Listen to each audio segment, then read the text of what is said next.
ser a eterna causa de salvação para todo aquele que crê no seu nome, para todo aquele que obedece. É por isso que o próprio Tiago escreve, capítulo de número 1, versículo de número 22, não seja apenas ouvinte da palavra do Senhor, mas seja praticante da palavra do Mestre. Ou seja, o próprio apóstolo João, em sua carta, na sua primeira, capítulo 5 e verso 13, ele disse: e esse é o amor de Deus, que obedecemos o vosso mandamento, e o seu mandamento não é pesado. Pregador, o que isso tem a ver com Atos capítulo de número 22, de número 2? Eu estou entendendo e eu estou compreendendo que os discípulos estão recebendo a promessa porque se posicionaram para obedecer. Os discípulos se posicionaram segundo a ordenança do Mestre. Ou seja, eu abro um parêntese, troco voz de trombeta nessa casa para dizer: a porta de relacionamento com o Senhor Jesus Cristo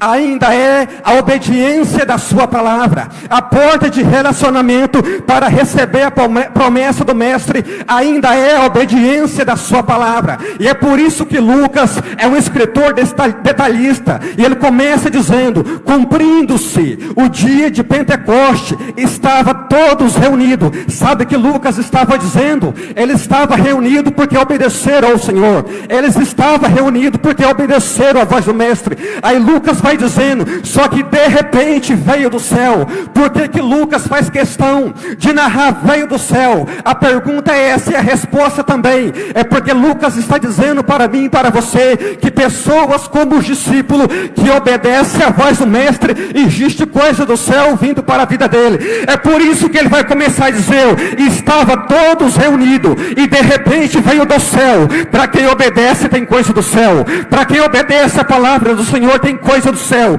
É por isso, meus queridos, obedeça a voz do Senhor, obedeça a palavra de Deus, obedeça a voz do Senhor e obedeça a palavra de Deus. Ainda é a associação e o vínculo para nós se relacionarmos com o Deus do céu, é a obediência da sua palavra.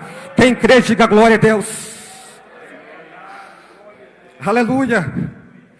Aí Lucas vem dizendo: eles estavam reunidos. Ou seja, Lucas está fazendo uma denúncia, no bom sentido. Eles ouviram a voz de Jesus, eles obedeceram a voz de Jesus, e é por isso que esses homens tomam posse dessa promessa.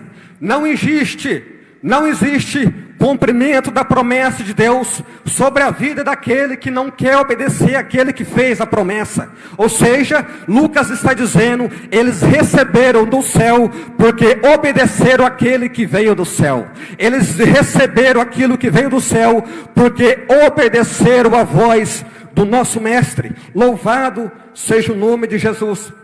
A segunda verdade que eu vejo em Atos capítulo de número 2, meus queridos, é que em Jerusalém, no dia de Pentecoste, se a gente for observar, ou seja, todo o contexto desse dia, dentro da Bíblia Sagrada, no dia de Pentecoste, na cidade de Jerusalém, haveria pelo menos 2 reuniões religiosas. E qual é a primeira, pregador? Eu lhe respondo.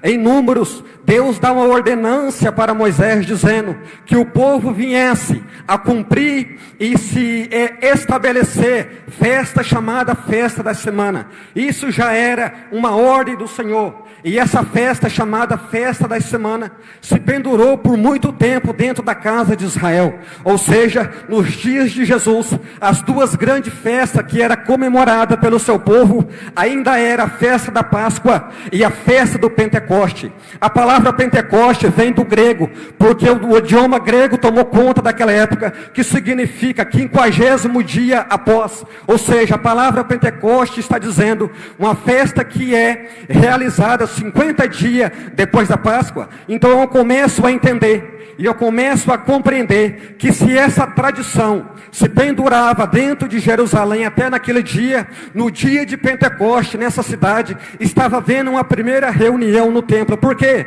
Porque era necessário que aqueles que vão se realizar a festa do Pentecoste, que lá no Antigo Testamento é conhecida como festa da semana, era aquele que iria comemorar a colheita do trigo. Também o judeu participava dessa festa como tradição e como agradecimento de receber receber a lei do Senhor, devido desde a tomada do Egito até no Monte Sinai se conta 50 dias. Então existia duas razões para eles estar fazendo um culto e uma reunião e uma festividade em Jerusalém no templo. Primeiro, para se comemorar a sua boa colheita. Segundo, para se comemorar a lei do Senhor. Então nesse dia, uma população de mais ou menos 50 mil habitantes que tinha na cidade de Jerusalém, no dia de Pentecoste, dobrava para quase 500 mil de pessoas. Nesse dia, Jerusalém estava abarrotado de pessoas. Nesse dia, Jerusalém estava abarrotado de gente para oferecer culto.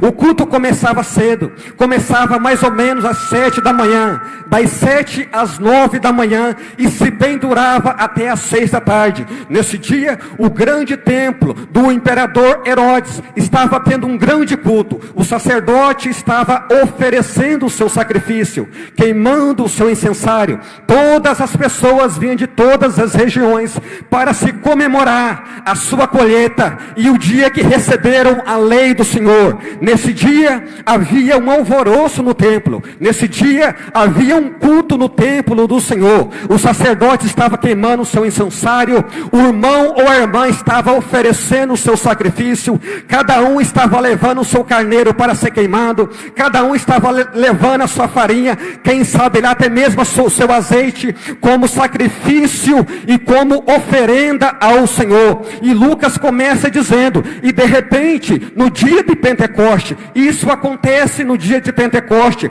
só que uma pergunta que não quer se calar: por que que uma grande promessa do Senhor, a qual se pendurava há muitos anos, desde a boca do profeta Joel, não se cumpre dentro do templo? Afinal de contas, nesse dia, dentro do templo só tinha gente grande, tinha saduceu, tinha herodiano, tinha sacerdote e tinha levita. Estava acontecendo uma grande liturgia no templo do Senhor, ou no templo lá aonde se comemorava tal culto. A pergunta é essa: por que que Lucas escreve e não diz que o dia de Pentecoste se cumpre na reunião do templo? Só que a segunda reunião que a Bíblia vai começar a narrar para mim e para você, ela é denunciada por Lucas, e Lucas faz questão de dizer, estava mais ou menos 120, ou seja, fazia 50 dias que Jesus tinha sido morto, estava todo mundo com medo, ou seja, Jesus deu a ordem em Lucas 24,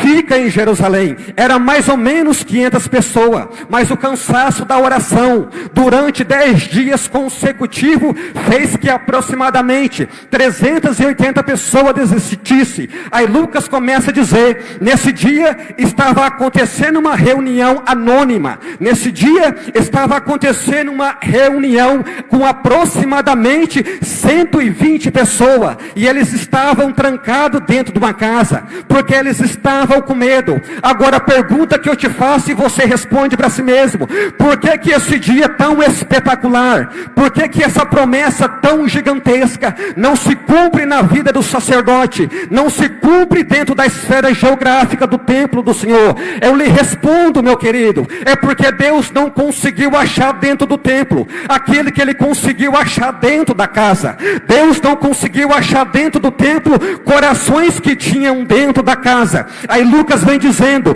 era mais ou menos 120, era mais ou menos 120 irmãos. E quem eram essas pessoas, pregador? Eram as pessoas como sacerdote, como saduceu, como levita, como herodiano? De maneira alguma. Era ex-pescadores, ex-prostituta, pessoas que já não tinham perspectiva da vida e do dia de amanhã, mas eles estavam reunidos em uma casa, esperando a promessa do mestre. Pessoas que para a sociedade era escória, pessoas que para a sociedade era rejeitado, tido como caipira, vindo do interior da Galileia. Só que Lucas começa a dizer, Deus não quis cumprir a promessa dentro do templo, Deus cumpriu a promessa dentro da casa. Por que, pregador? Porque dentro da casa não tinha gente atrás de liturgia, dentro da casa tinha gente atrás da presença do Senhor, dentro do templo não tinha gente atrás da presença de Deus, mas estava atrás de liturgia. Sabe o que eu entendo aqui, meus queridos?